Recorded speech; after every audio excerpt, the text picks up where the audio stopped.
I'd like to introduce our host and our moderator, Jana Schulz. I'm so pleased to have Jana moderating today's discussion. Hello, Jana. Jana is an advocate and caregiver in Cranbrook. In addition to her personal experience of the dementia journey, Jana is also a social worker and regional dementia education coordinator for the East Kootenays. In 2016, Jana's father, Roy, was diagnosed with mixed dementia, specifically Alzheimer's disease and vascular dementia. Jana is dedicated to sharing her story in order to help other caregivers know they aren't alone in their caregiver journey. So over to you, Jana, and thank you so much. To get us started, I'm excited to introduce our three panelists, all of whom have been or currently are care partners, to someone living with dementia. Their paths are obviously different, which will make for an exciting, insightful webinar. So I'm pleased to introduce first Heather. She's one of our panelists. Heather lives in the desert village of Ashcroft. Between 2014 and 2022, she was a caregiver for her mother, Gloria, who in 2012 was diagnosed with Alzheimer's disease. Her husband, Gary, who had a liver transplant in 2016 as well. Gloria passed away in 2020, and Gary died of lung cancer in 2022. Prior to retirement in 2014, Heather worked for 23 years at the Vancouver Public Library and 11 years for the Canadian Union of Public Employees as a workers' advocate and labor negotiator. She was very fortunate to have been able to retire at 51, which allowed her to provide the support and care her family needed without juggling the demands of work. Caring for and supporting others through sharing knowledge she has gained through her lived experiences has become a positive part of Heather's journey, or Heather's grief recovery journey. So thank you, Heather, for joining us. Welcome. Next, we have Roberta. Roberta is the primary caregiver for her 90-year-old father. As the youngest of a family of 4 siblings and the closest to her father, it was a natural fit. Roberta reached out to the Alzheimer Society when facing challenges, including her own feelings of guilt. She no longer had the skills to tackle. Her experiences with the society have been instrumental to her being able to see the road ahead as a journey, and one she did not travel alone. Thank you, Roberta, for joining us as well. And I'm also pleased to introduce Fred. Fred and his partner are in their 80s, and they split time between the Kootenays in the summer and Vancouver in the winter. His partner was diagnosed with mild cognitive impairment several years ago, or you might hear it mentioned as MCI as well. While her decline has been gradual, they have been managing with help from a variety of sources. They're both retired academics, and Fred is a writer, a vocation that Fred says seems to resist retirement. So before we get started, I'd like to take a few minutes to set the stage. As an Indigenous caregiver, I started to investigate research around the impacts of intergenerational trauma and/or the residential school system and what that has on responsive behaviors. So those impacts that we might see. After seeing my dad in a total panic one day, started with one day, and then it led to 5 more incidents to protect whoever he believed me to be from whatever harm he thought was imminent before me. I'd like to point out that I could not find anything relevant to my experience in research. After several incidents similar to that led me into looking at current research, I reached out to many places in search of culturally safe supports and felt short every time. Some of you may know one of those things that I had to do that I'm still dealing with today is I had to cut my hair. And I had to cut my hair for these incidents of distress to stop for my dad. I started to feel completely broken, filled with grief, and had so many questions about my dad's experience as an Indigenous youth. Too many questions. I needed Métis-specific supports, and I needed support from an elder. I never did find Métis-specific supports, but recently I was very fortunate to have several elders within the Tanakhä Nation provide me with some guidance that I truly craved and needed. And just in the last few months, I was invited to join a drum circle for a few hours, and that's what my heart and spirit needed. I have immense gratitude for the elders in my area who've opened up their hearts to me, finding support system in that is specific to my own individual needs, can be so powerful, and it's a game changer. And I feel like some of the panelists, when they talk today, we're going to hear about some of those supports that really are a game changer. As a caregiver, a while back, I was invited to speak at the Alzheimer Society of B.C. all staff retreat. And for the first time, I felt like I was safe enough to speak openly about my traumatizing experiences with my dad. I will never forget the complete look of terror in his eyes when he saw me. Since attending the all staff retreat with the Society, as a caregiver with lived experience to speak on the panel, I've been invited by the Alzheimer Society of B.C. to many different events to share parts of my story as a caregiver. These experiences have not only amplified conversations across the country about Indigenous peoples and dementia, but these experiences have also created a solid foundation for me to begin my path to healing the trauma I have experienced. Every person at the Society has treated me with dignity and respect, created meaningful avenues to engage others about my experiences, and made me feel safe, truly safe, in all aspects, culturally, emotionally, spiritually, and mentally. In addition to all that I've mentioned above, I feel like my professional role has been greatly impacted in a positive way through this process.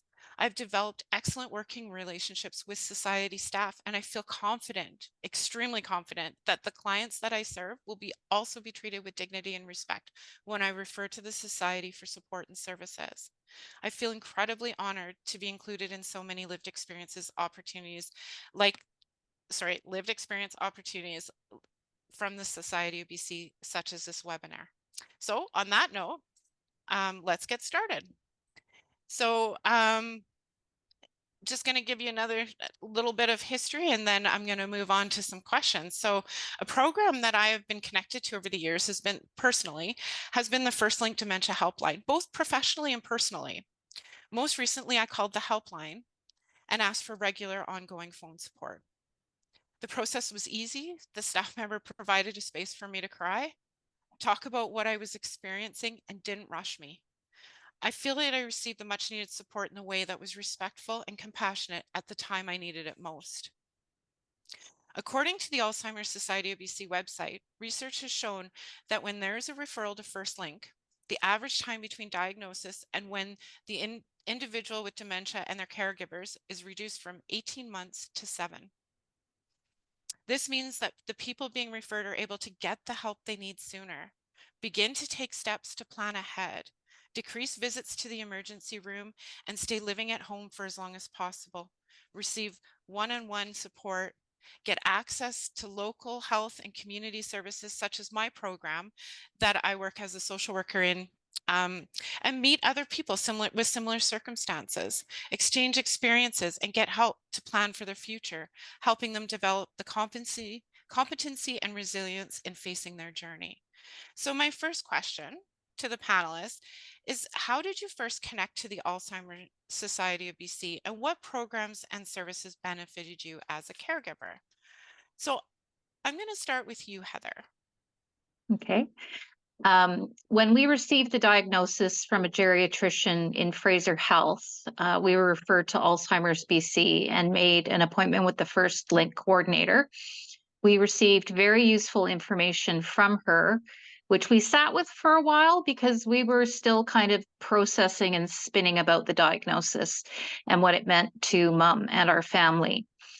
Once my mum decided to move closer to us in Ashcroft, I got in touch with Tara Hildebrand at the Kamloops office, and she suggested that mum attend an early Alzheimer's support group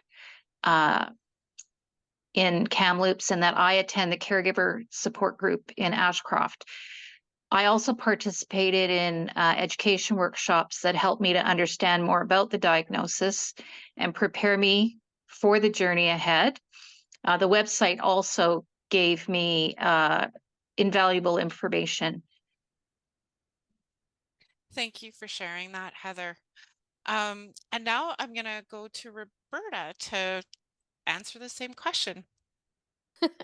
So, thank you, Jana, and thank you for sharing your story because I really related to your experience with First Link. That was my touch point. That was where I first recognized the need with the Alzheimer's group, and I too was very lost and had a place to cry and feel human.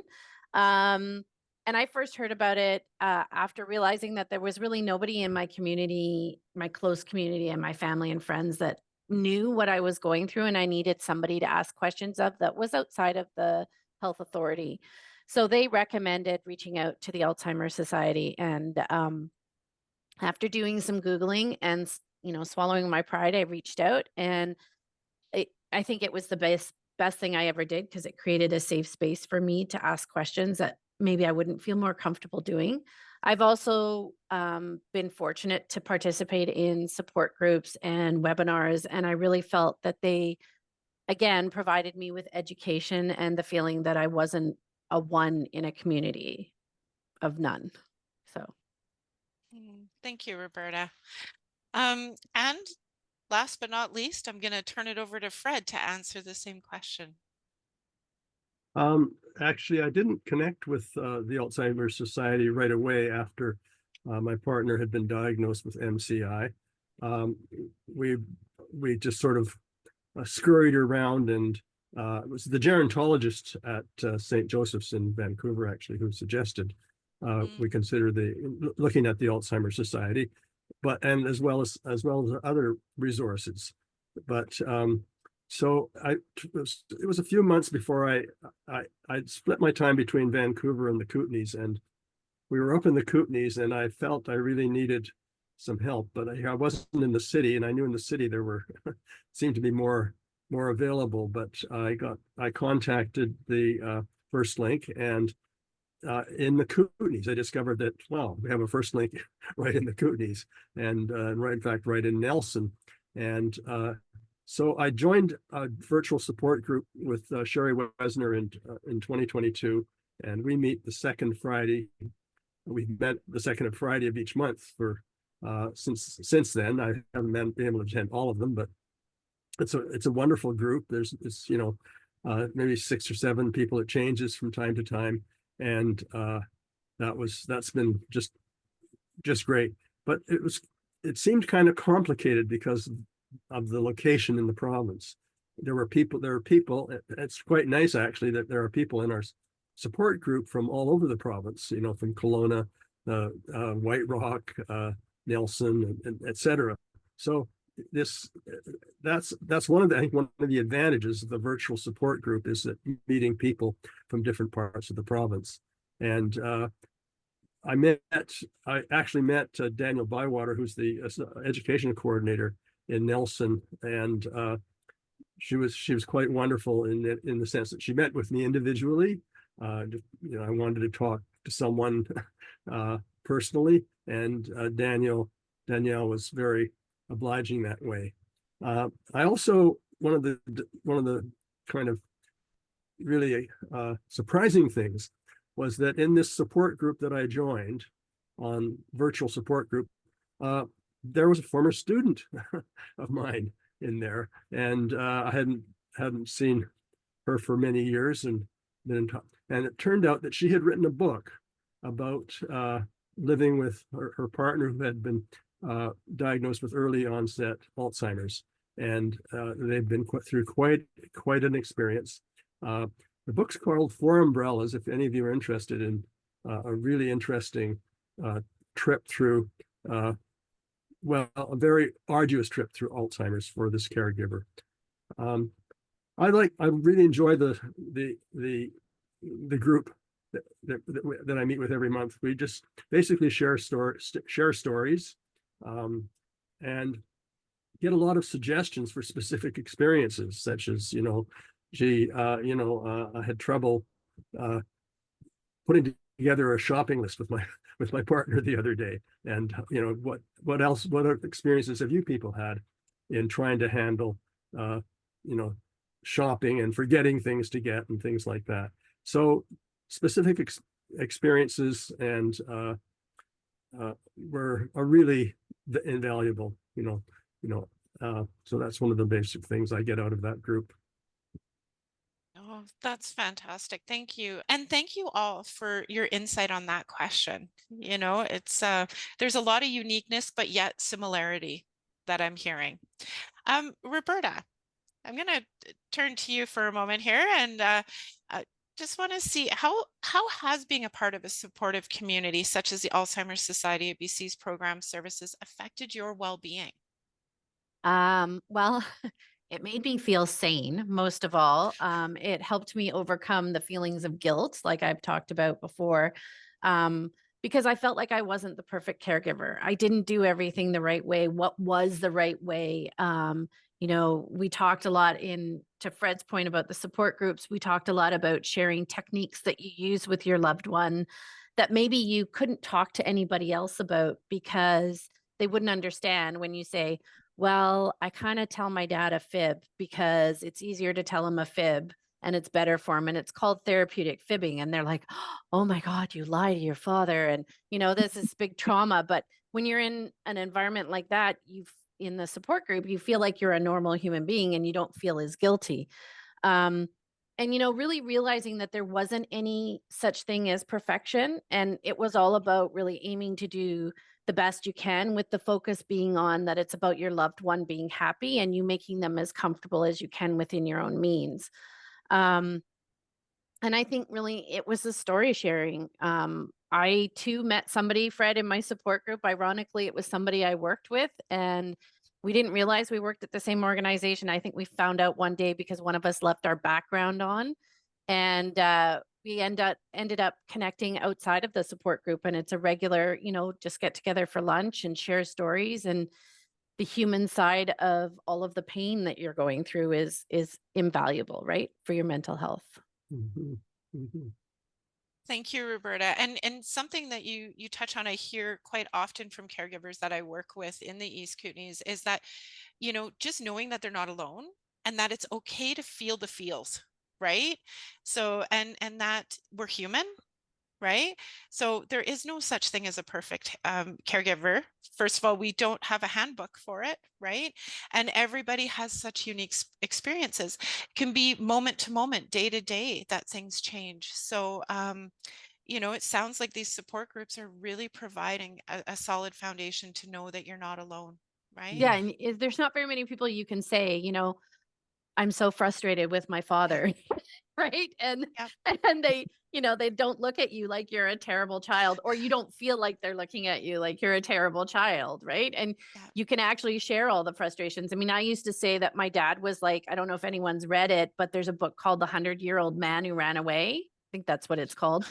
And the joke in the support group was that my dad was that man because my dad used to constantly escape. So, it's like, it sounds horrible to the average person, but when you're going through that experience, it makes you feel normal, right? You couldn't Yeah. say that to just anybody. Yeah. Thank you, Roberta. I appreciate that. And now I'm going to turn it over to Heather and see if there's anything you'd like to add.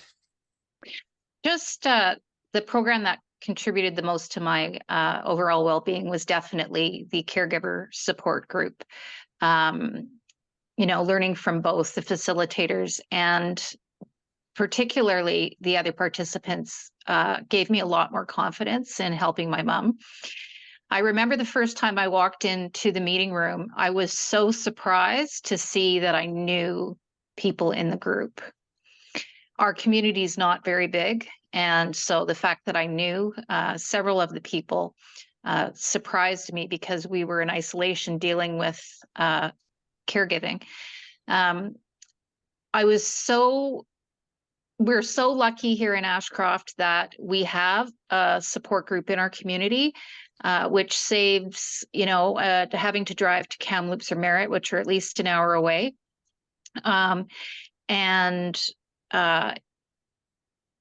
Just, I don't know how unique that is in the province, but it really helps, especially as your person progresses in their disease. So my mom died in 2020. Actually, the first official day of COVID is when she passed. And the society continues to support my overall well-being. Part of my healing journey from caregiving has been to I'm on a mission to share everything I've learned about Alzheimer's and lung cancer and transplants so that I can help anybody. If I can help somebody with one fact or knowledge about one form, I feel like all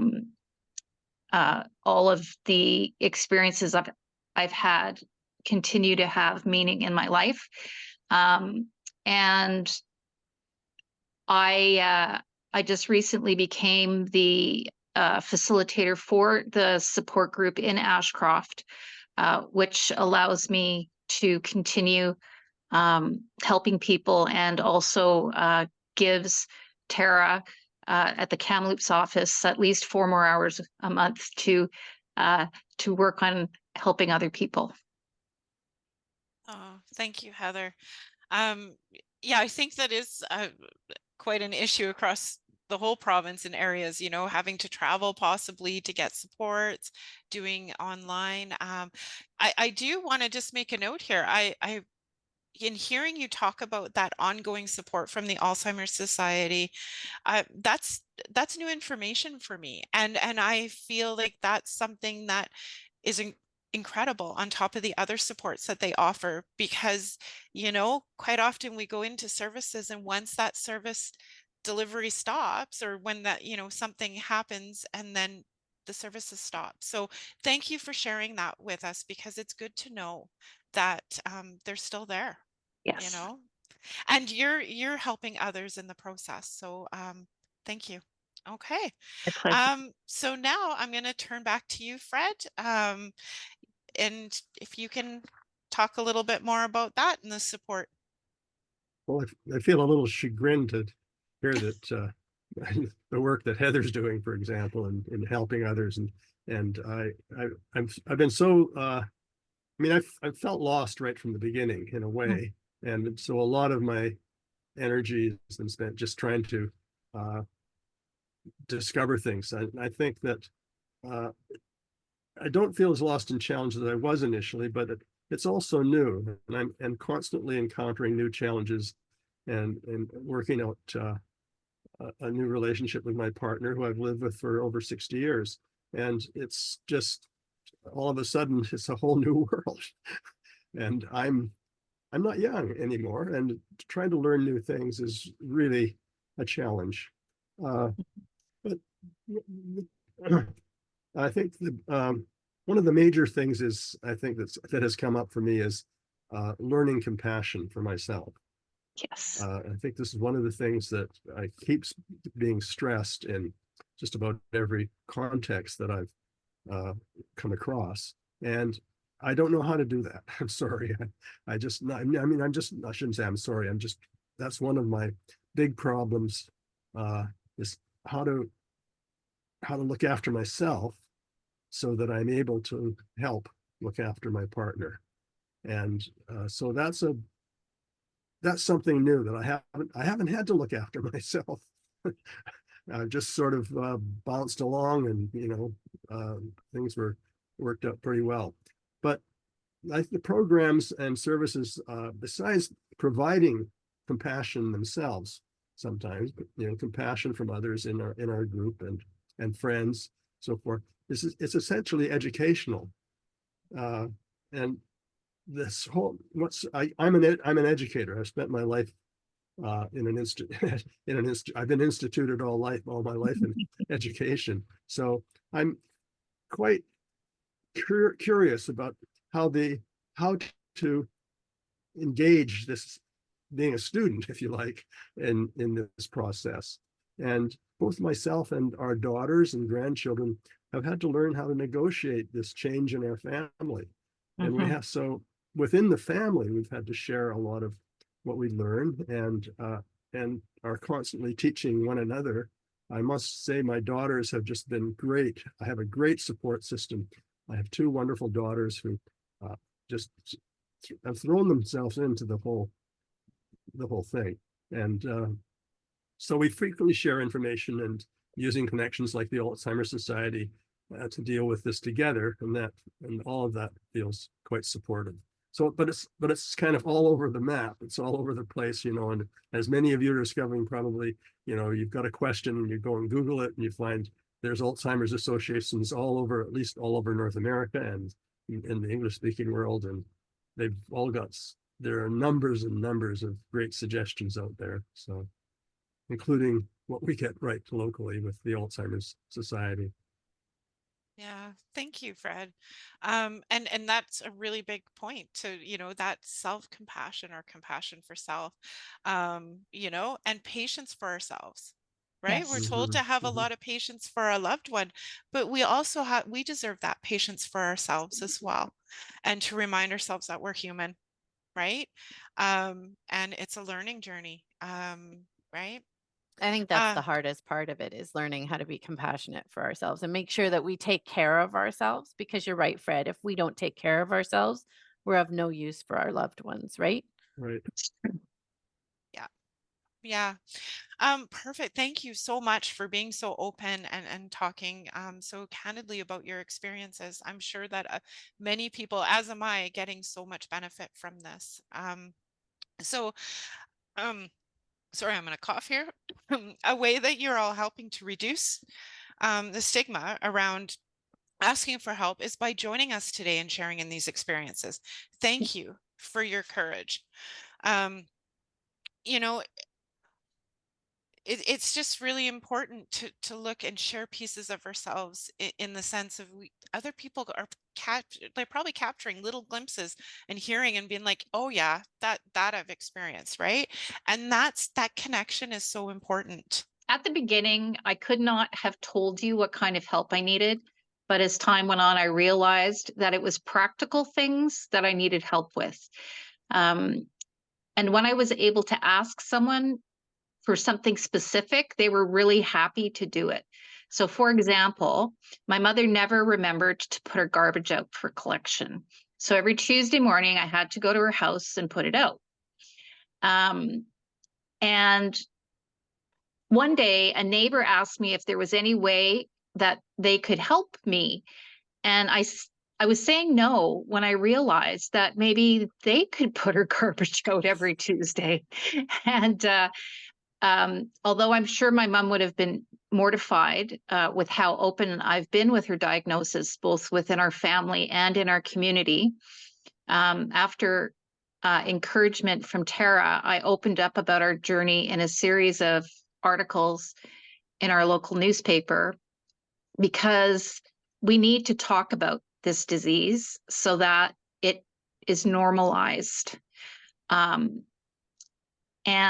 I can't tell you the number of people who reached out after those articles, and which was followed up with a radio interview at the Kamloops radio station. And I ended up on the news, which people all over the province saw, which I was mortified by. And, but I heard from people that I knew a really long time ago who were sharing this journey. My mother wanted to hide her diagnosis from our family, who lived farther away, which, as time went on, became more and more frustrating for me, because it was such a big part of my life and what I was doing. And so I went down to Arizona to visit her brother and my cousins down there. And I asked for her permission to tell them about her diagnosis. And she said no. And I said, but Mom, if I don't tell them about it, I really have nothing to share, because this is my whole life, is this. And, you know, I want to be able to be open with them. And so she finally relented, because my mother, even at the end, had a very clear sense of being a mother. And if she thought something was negatively affecting me, she would change her position so that I could get what I needed. And so I did share it with my family. And I think that, yeah, that's it for that. I Thanks, find it Heather. really interesting that Heather, that you actually asked for permission. Because I, on the other hand, knowing that my dad, vehemently does not, even to this day, recognize that he has dementia and Alzheimer's. For him, it's just a matter of he's getting older and forgetful. And I didn't ask for permission. For me, it was important to share those things because I needed people. It was for a different reason. I didn't need them to come in to help me. I needed them to back off from me. Like, I needed them to give me the space to care for my dad. And, even sharing, I've done a lot of sharing through my work community and opening the door to conversations around, what does it look like to be a caregiver, not only as a parent, but as an older child who's looking after now their parent, and making employers more aware of that so that they offer support services, and they offer, flexible schedules, and the compassion for, you may need to jump off of a meeting, or you may need to sprint out because something comes up, because that is your role, just like it was when you were a parent. Yeah. So I think sharing the stories is really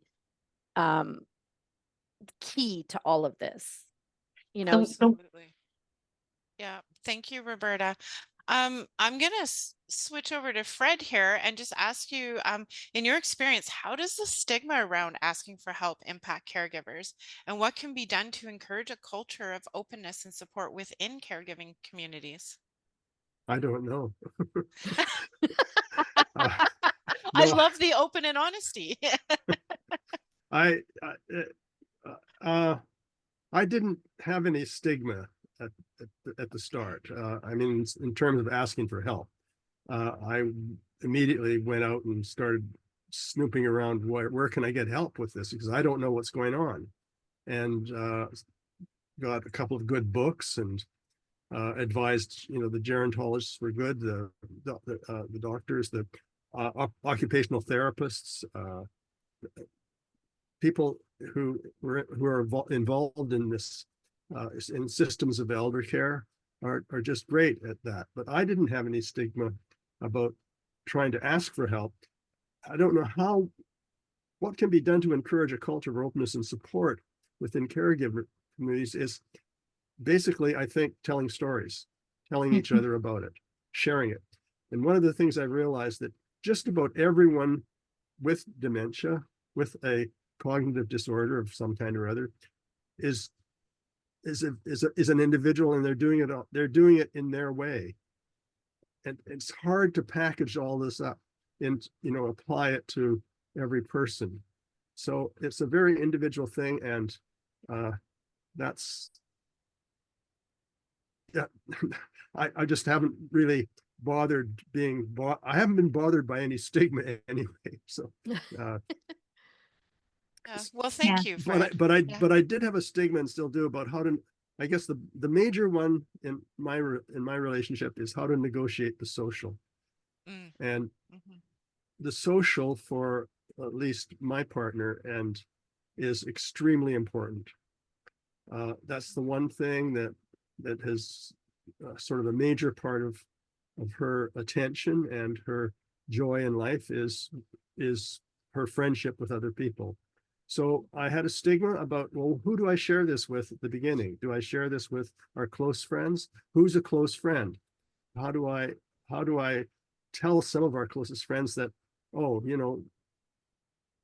repeating those stories is part of it's part of a disease. It's part of a process we're going through, and it's going to probably get a little worse, if we don't know. But so that was one of the stigma. That was the major stigma I've had, and more or less worked that out. Talked to a lot of our friends about it, and now I just sort of, okay, that people are going to have to deal with it, or people going to deal with the situation, and let it be what it is. And there hasn't been any real sort of embarrassment or fumbles in that. Ask questions. That's how to encourage openness. There's a lot of material out there. Share it. So sharing, storytelling, and keep asking questions. I think that's all you can do. Yeah. Excellent. Excellent. Thank you so much, Fred. That's very insightful, and that I'm sure is helping people, in understanding those first steps, because there is that stigma for some, right? So thank you for sharing that. Roberta, I'm going to ask you the same question. Yeah, I think we sort of covered it all. It really is sharing stories. And I think encouraging people to be curious and to withhold their judgment. Because, I would feel awful saying no. Even to my closest family, I would feel awful saying no, I haven't gone to see my dad because I was traveling for work or I had other things going on. And it didn't mean I didn't care about my dad. And it didn't mean I didn't stay in touch with him or anything else, but it meant that I was making sure that my needs were and my family needs were taken care of as well. And just by saying that I was creating that balance, ultimately you get that look from people like, how dare you put your life in somewhere in that priority sequence? And, it's only because they've never been for most people, it's only because they've never been through the experience. They don't understand it. So if we don't share our stories and we don't make it an open environment for people to be curious and ask us questions, then we're just making it worse for ourselves, right? So it really is, that is key. And making it just a safe place to be. Maybe not the perfect caregiver, right? Like maybe not the perfect person.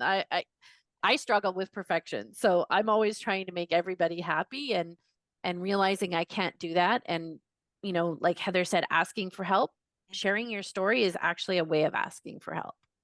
True. Absolutely. Absolutely. Thank you, Roberta. And, as a care partner myself, sometimes my inner critic screams really loud. And it's having those skills like the self-compassion and learning how to do that in order to kind of silence that self-critic, to know that we are doing the best we can. And that's really all we can do, is the best we can do, right? Do our best. Some days our best might just be not getting out of our pajamas. And some days our best might be going and visiting our loved one, cleaning their house, cooking, right? So yeah, thank you all very much. I appreciate you being very open and honest. So the next question I'm going to ask is, as a caregiver, have you leaned on friends or family for support? If so, could you share specific instances where external relationships played a crucial role in your caregiving journey? And Heather, why don't you go first? Okay. With the exception of my husband, who was my rock and supporting mom, they absolutely adored each other. I didn't have any help from my family, and I just didn't have the energy to explain how complex caring for mom became and the time it took to administer the details of her life to keep it on track. So, in order for my mom to stay independent for as long as possible and live in her own home, the time it took to administer her life took more and more time. I, of course, resented my sister for not helping. And I said to her one day that I wish I could have the carefree conversations with mom that you have on the phone. I was there at mom's one day and they were talking about Dancing with the Stars and laughing. And every time I phoned mom, it was like, did you take your meds? How are you feeling today? I'll be over at this time and we're going to do this. It was always kind of instructional or intrusive. It was never kind of light. And I didn't like that. One of the positive things about living in this small community was the passive support that I got from the businesses downtown. So before my mom moved to Ashcroft from Burnaby, I went to the businesses that I knew my mom would be frequenting. I have acquaintances and friends in almost everyone. And I said that I was going to bring my mom in and introduce her to them so that if she ever looked like she needed care, she needed help, that they could let me know. And I have to say that everyone was super receptive. In fact, one day I was in the pharmacy and the assistant told me that my mother had been in 3 times that day for a prescription that I had already picked up. And that gave me a really important clue as to the progression of the disease, because without that feedback, I would never have known that. And I felt a lot more comfortable with supporting her independence, knowing that I had caring ears and eyes everywhere. My mother loved being introduced and she just felt so welcome. And I'm, forever grateful to this community for that. She was, had she stayed in Burnaby, she would have been in care much sooner than she was here. And that was only because she had other health concerns that required more than I could give her. Thanks, Heather. And thanks for sharing that great strategy on, bringing her in and, talking about those things, because sometimes finding strategies that work are one of the battles, right? So hearing from other people in what's worked for them, you could give it a try. So thank you for sharing that. Roberta, I'm going to turn the mic over to you to answer the same question. So it's kind of ironic because my sister is visiting right now. So the rest of my siblings don't live in the city. So and they live either in Ontario or outside of the Richmond area. So we were talking about when we started the journey, when we finally got medical support and were able to start the journey with my dad, and we moved him from his apartment, which he was no longer able to look after himself in, to independent living. And we were talking about the bond that it created between us because we went through that experience together. And, we were, Heather, to your point, we were able to share all of the journey. And, I will talk about it a lot on this panel, but it was finding kind of the moments that we laughed about. Like, my dad used to go to Denny's all the time and he'd flirt with all the waitresses and they were all his girlfriend. And he was really generous. And my sister and I made a point of going to that Denny's and kind of trying to meet some of the waitresses and find out a little bit more about part of his life that we hadn't been in. And so it was kind of that whole experience of, leaning on my older sister in a way that I hadn't been able to do for years because we didn't live close. And it's bonded us through that experience. I'm also really lucky that I have a huge supportive family in my husband and my adult children, and I have a really good friend. And that has allowed me that space when I do have to travel for work or I do have to go out of town, to feel like my dad still has someone to lean on. I think I'm a little different maybe than Heather and Fred in that I haven't cared for my dad in his own home. He went from independent living directly to long-term care right as COVID started. So I went through that journey, which was hell on earth, I'll say. Yeah. But, as lovely as the care facility is that he's in and the medical professionals, some of them that I've encountered along the way, it really has been my family that has been the biggest source of support beyond the Alzheimer's support group, where I could feel completely myself with, right? And it alleviates some of that decision making. Heather, I can't imagine doing that journey on my own, even with just my husband, because, there's times where I've had to phone my sister and say, look, I'm doing XYZ. Do you think I'm doing the right thing? Because that burden of being the youngest in a family of 4 and making all those decisions on my own was huge. Right. Mm-hmm. So, yeah, it's really, that's been my biggest support system. Can I just add something that just came into my mind? So in 2017, the Elephant Hill wildfire started in Ashcroft, and I was in Vancouver with my husband, and I didn't even know it was happening. And my neighbor phoned me and said, okay, there's a fire here. Where's your mom? What do you want me to do with her? I was like, oh my God, I never even dawned on me like something like this would happen. And so I said, okay, bring her to my house and tell her that I'll be home in a few hours. And I was there doing a security gig, and I just basically said, I'm going home. I have to go home. And I went home, and it made me realize that she could only stay in her own home if somebody was in Ashcroft to deal with if something like this ever happened again. That, in fact, she was living independently, but she was in assisted living because of the support that I was giving her.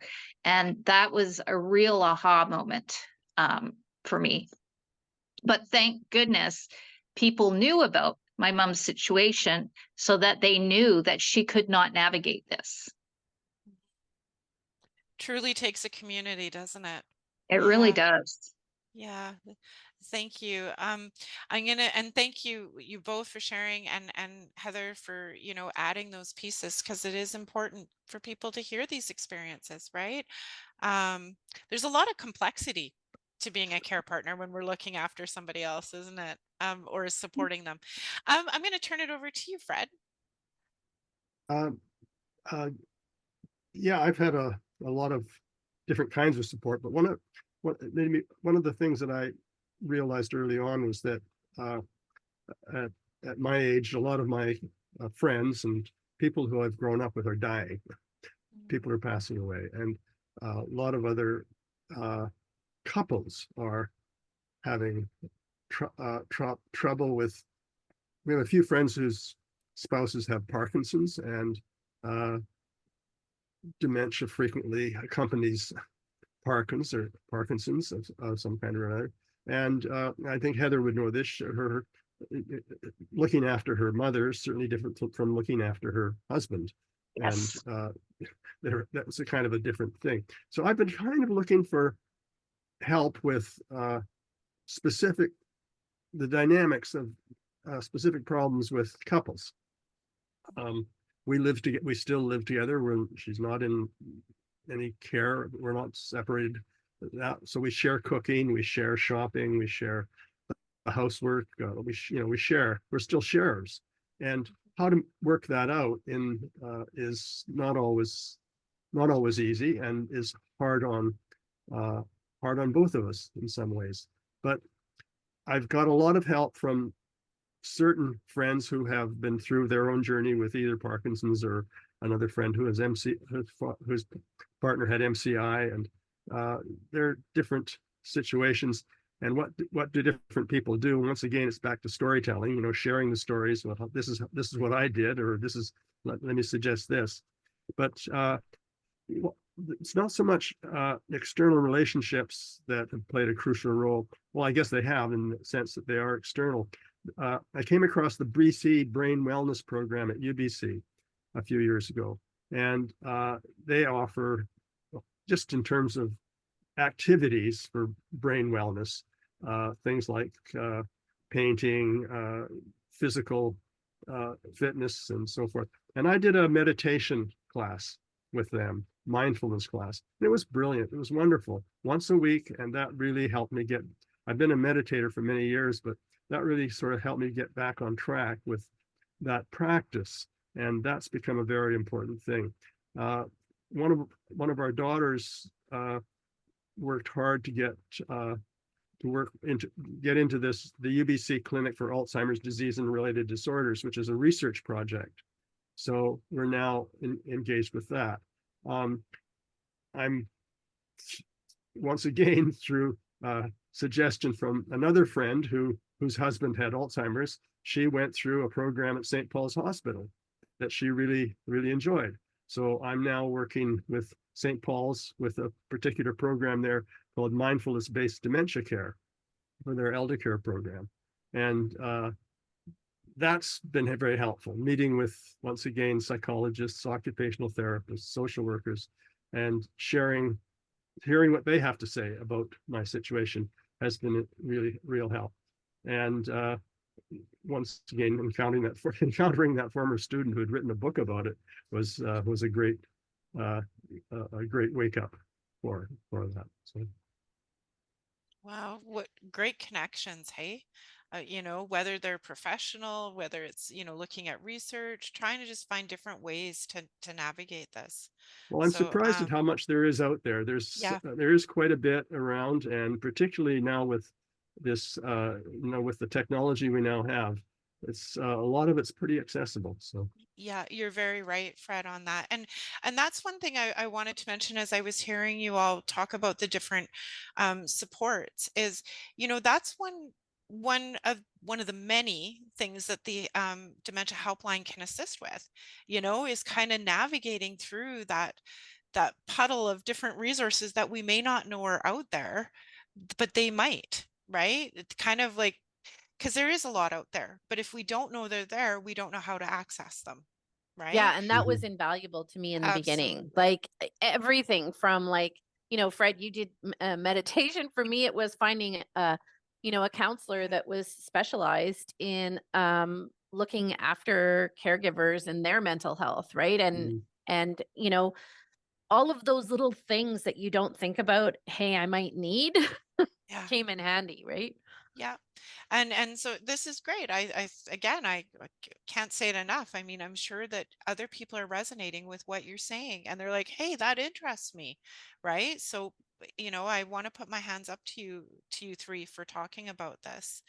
Um, so to close out the discussion, I just have a final question. As an experienced caregiver, what invaluable piece of advice would you offer to someone that is just beginning their caregiving journey, drawing from your own experiences and lessons learned? So for this one, I'm going to start with Roberta. So, first of all, don't try to do it alone. Even if it means reaching out to the Alzheimer Society or First Link or being open about your story and, you know, maybe getting a resource you didn't even know existed out there, like me meeting somebody I work with, you know, and being able to have those lunch hour conversations. You can choose how much support you really need, but you need to make sure something's in place so that you have the place to be compassionate with yourself. Um, the second thing would be right along those lines, give credit and compassion to yourself. Like, don't, no one's asking you to be perfect.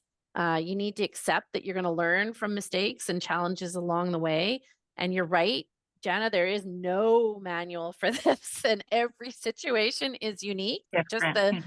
the three panelists have had three completely unique situations.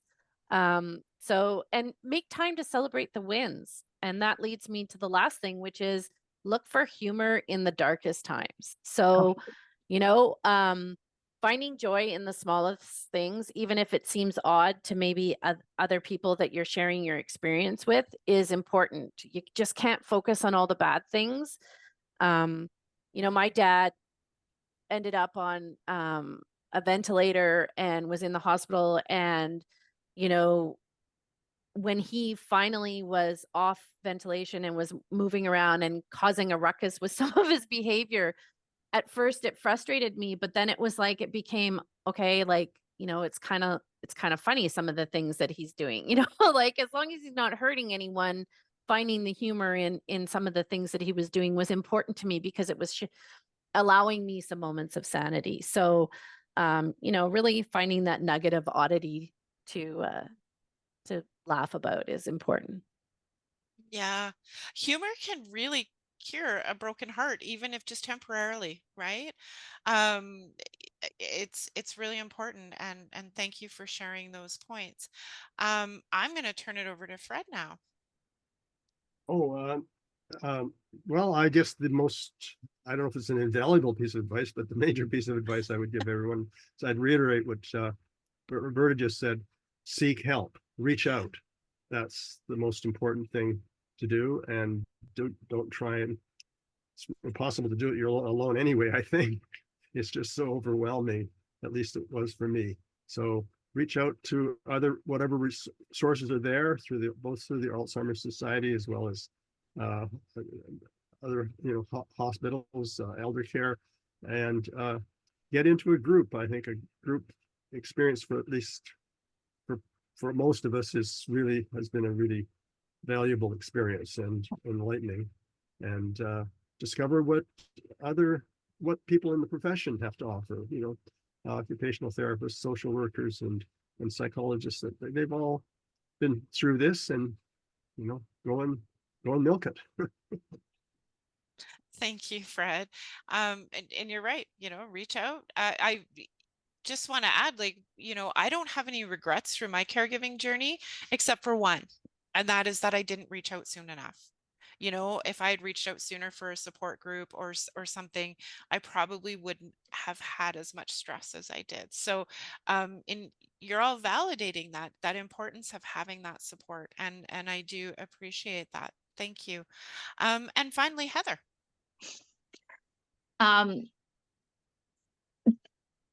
Remember that your life is just as important as the person you are caring for. It's so easy to lose yourself when you're always considering the needs of others. Try to set boundaries for yourself. If you aren't able to do this, at the end of the journey, you will be completely depleted and your life will suddenly have no purpose. Caregiver burnout is a real diagnosis, and I received it in 2019, and I'm still working every day on recovery. And so I wish, if nothing else, that remembering that you are important, that you get the help that is out there. Your friends will be able to support you in ways that you can't imagine. With my husband, his daughters kept asking what they could do for him. They live in the Lower Mainland, which is 4 hours away. And other than staying in regular touch with him, there was really nothing that I could think of. But then one day I had an epiphany, and that was they didn't need to help their dad. They actually needed to support me. And Dad was well taken care of. I was not. And so they came up with, well, they would come up kind of on a rotating schedule, at least once every 6 weeks, so that I could go away and I'd go to a bed, an Airbnb that was only a couple hours away so that I could get home fast if I needed to. But I basically just fed my soul over those 48 hours, and it made such a difference to me. And it gave Gary and his daughters a kind of connection that they wouldn't have otherwise had if that hadn't happened. And that also happened at end of life. I went to Mexico for a family vacation, and his family had to come up with a schedule of visits and calling. And they said that they were actually really glad that I went away because, again, it brought everybody closer. And that was a good thing for everybody. Thank you, Heather. Yeah. We do have some questions lined up that I'll be asking in a minute here or so, but I just briefly wanted to ask any of you, I'm going to kind of do this popcorn style, to share, if you're open to it, share one more thing that hasn't been covered yet that you'd want the audience to take away. So if you've got something in your mind, jump in. I was thinking about this, and remember that what you're doing for your person is a gift. You're giving them, you're showing them how much they are loved. And in one of my mother's final days, she had a moment of clarity, and she said to me, "Thank you for showing me how much I'm loved."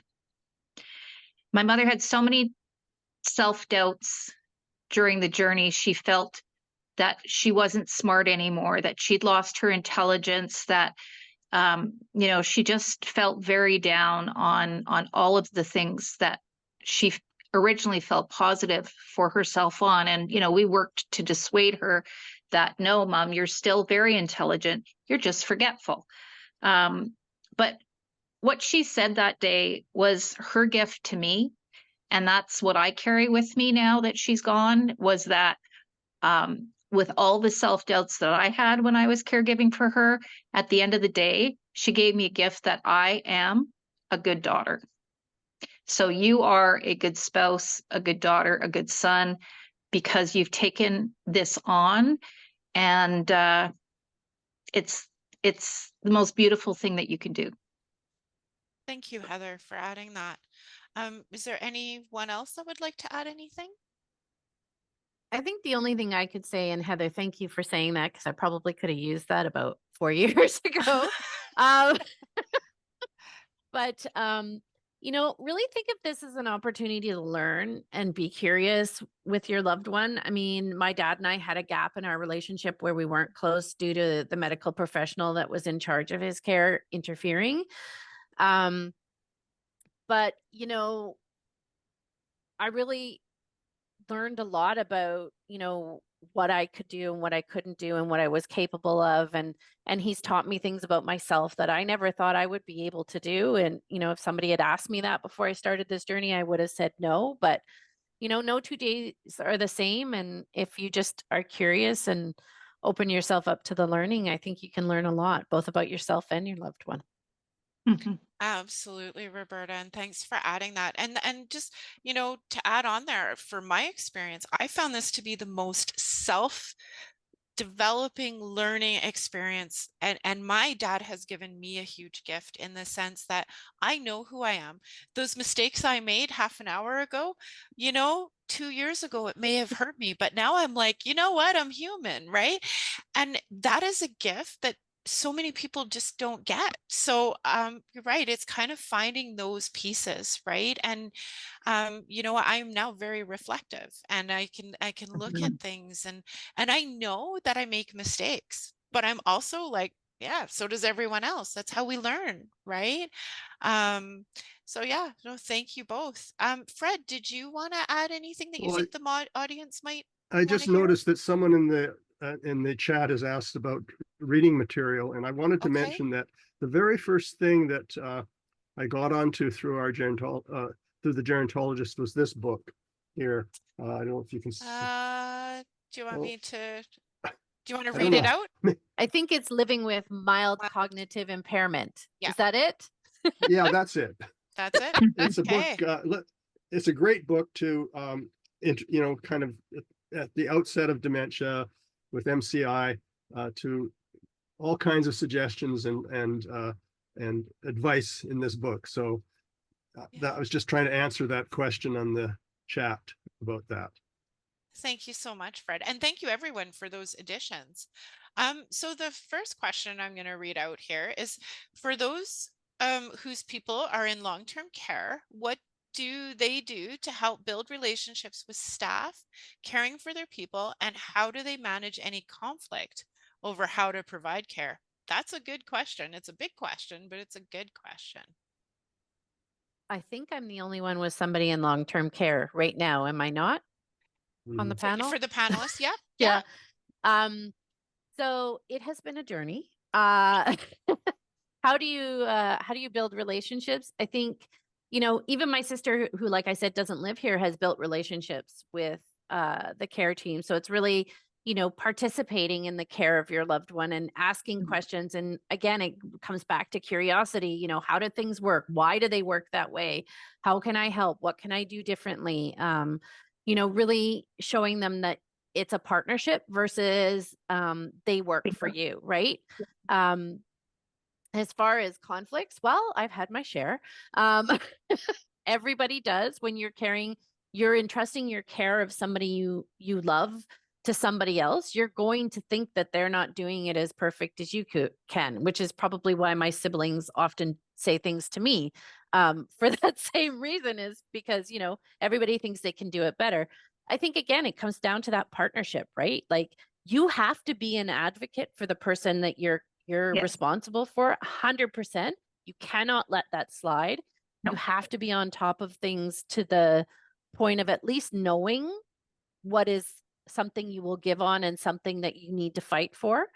But if you create a hostile environment and you're not, my sister coached me on that a lot. If you create a hostile environment where it's not a partnership and you're just always at them for everything and you're fighting everything, it's not going to work.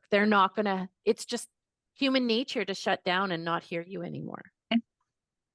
Excellent. Thank you, Roberta. And in hearing that, like it is important to be an advocate, and some people don't really have that confidence to be an advocate. And part of my role in the dementia education was I actually had a group of people and we role played. And we did some role playing because that confidence isn't there. They're scared to speak up because they're potentially scared of what that might impact their loved one, right?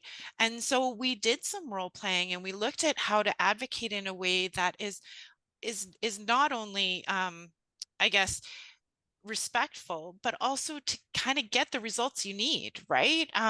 Because yeah, if you go at it, hot-headed and stuff, people get their backs up, and there's a way to solve conflicts. And my belief is if you're going to come up with like if you have an issue or a concern, always have a solution in the background, because then you're not just coming with problems, you're talking about those things and you're finding those solutions that are good for everyone. Okay, so I'm just going to kind of go to a second question, and I do apologize to those who have been asking all the questions in the chat box. We only have time for really one more before going into closing remarks. So question 2, how did you get over having a feeling of guilt by making time for yourself, like going on a holiday or weekend away night out, such, as an example? So I'm actually going to go to Heather on this one. I know that we've kind of touched on this a little bit. Yeah. So if you could briefly just kind of talk about those feelings of guilt and by making time for yourself. So Tara Hildebrand, the Kamloops Alzheimer office person, told me early on that if I wasn't doing something maliciously or in bad faith or had bad intent towards my mother, I had nothing to feel guilty about. And she was very fierce about this. And when I finally put my foot down, I actually put my foot down twice with my sister, and once was after the fire when Mom couldn't be left alone anymore. Gary and I were going to Mexico for 2 weeks, and I told my sister that she would come to Ashcroft and take care of our mother for that period of time. And then when we got back, I told her that the following year we were going for 3 weeks and that she would be coming back. And that ended up working out very well. And again, like I said, with Gary's family, when I said, I really need a break. And, at some point, the people around you can see what's happening to you. Your whole, my whole body language changed. The way I carried myself changed.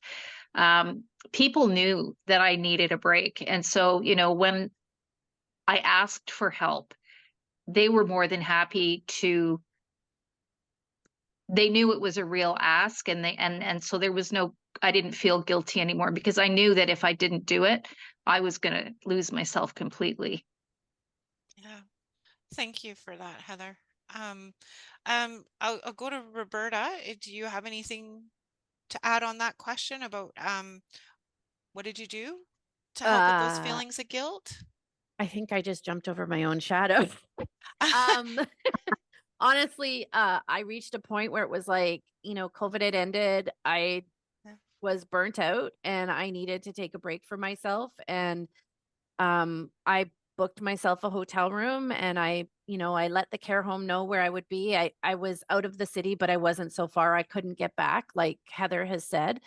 And, inevitably the joke is around our family table is whenever I leave the city, something happens with my dad. Something always happens. It's kind of like I'm going to always feel guilty for it. So I might as well just continue and do it. But, if it was just me going away, I would make sure like my husband was around that could get things for him. I would, I put as much safety things in place as I could. But ultimately, if I didn't do that for myself, I wasn't going to be any use to anybody else. Yeah. So I had to just jump over my own shadow. Thank you, Roberta. That's very insightful. What about you, Fred?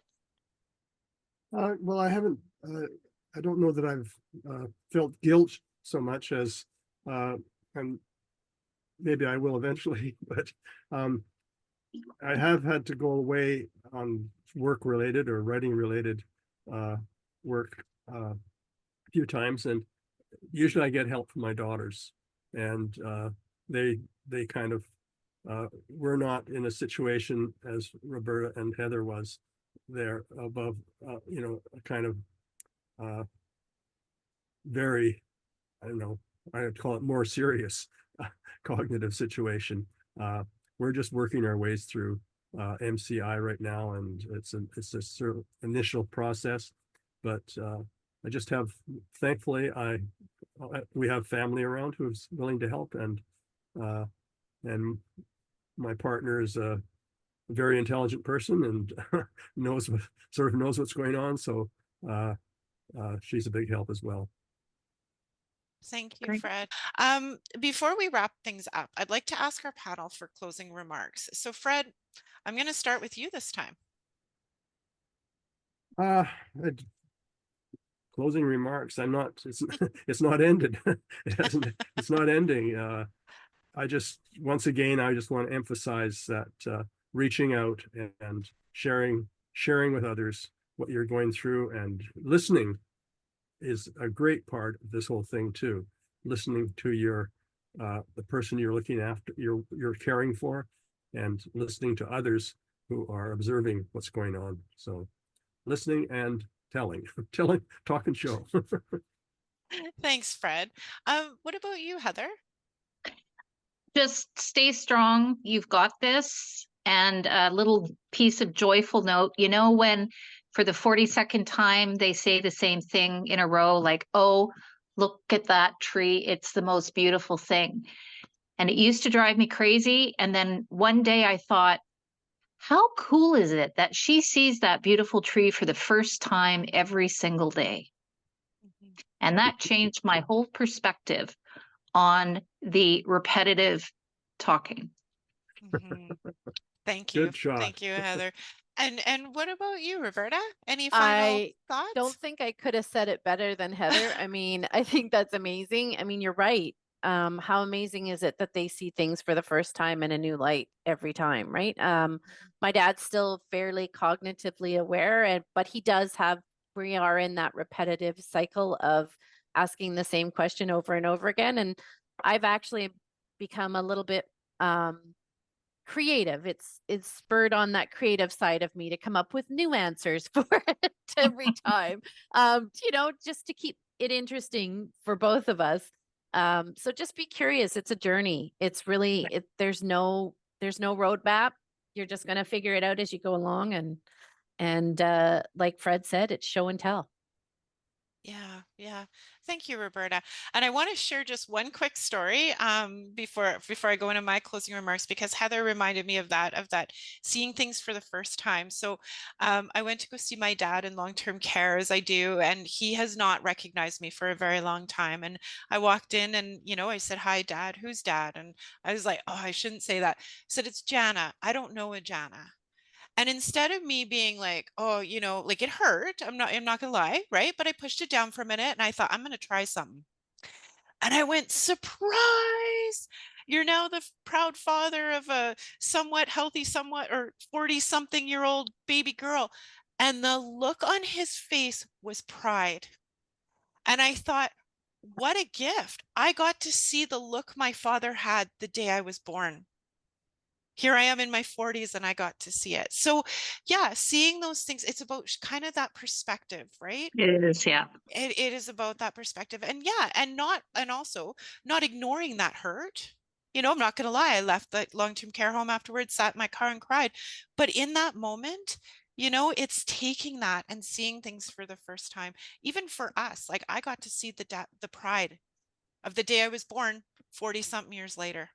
right? So thank you all. That's all the time we have for today. But before we go, I just want to mention a couple more things. So this society is beyond grateful to have all of you join us today. When we look at the contributions of unpaid caregiving, according to the Alzheimer Society, it is estimated that there are more than 50,000 care partners to people living with dementia in BC who provide an estimated 67.9 million hours of unpaid care last year. I had to go slow with that because it's an incredible number, right? That's huge. After listening to your experiences, I want to acknowledge you for your dedication to your loved ones and to others living with dementia and their care partners by joining us today and talking about how accessing supports has created a sense of community for you. Thank you all so much. This has been an important conversation to keep having as changes continue in our lives. I encourage you to reach out to the Alzheimer Society of B.C. by calling the First Link Dementia Helpline at 1-800-936-6033 to learn about what supports and services are available in your area. In addition, if you live in the East Kootenays and are providing care, whether you don't even have to live. If your loved one lives in the East Kootenays, if you're long distance caregiving, if your loved one lives in your home or your community or in long-term care, please feel free to reach out to me. I do work with the health authority, and I can have that connection with the Alzheimer Society as well and provide referrals and support. And we work very collaboratively. My phone number is 250-919-2376. Please feel free to reach out anytime. If you have a question or concern that hasn't been addressed, I'd encourage you to email livedexperience@alzheimersbc.org, and I'm going to spell that out to share your stories and experience. So again, it's livedexperience@alzheimerbc.org. And I'd like to briefly pass the spotlight over to Jen. So thank you, Jana, for being such an amazing moderator today. You have a very lovely approach, so thank you for that. Thank you also to Heather and Roberta and Fred for taking part in today's event. I appreciated your sharing your personal experience as well as some practical tips. I'm not going to lie, I had a few laugh out loud giggles and a few teary eyes throughout the conversation today, so thank you. And as Jana said, you can always call the First Link Dementia Helpline for information and support. And thanks again from everyone at the Alzheimer Society of BC, and we hope you have a great rest of your day. Thank you.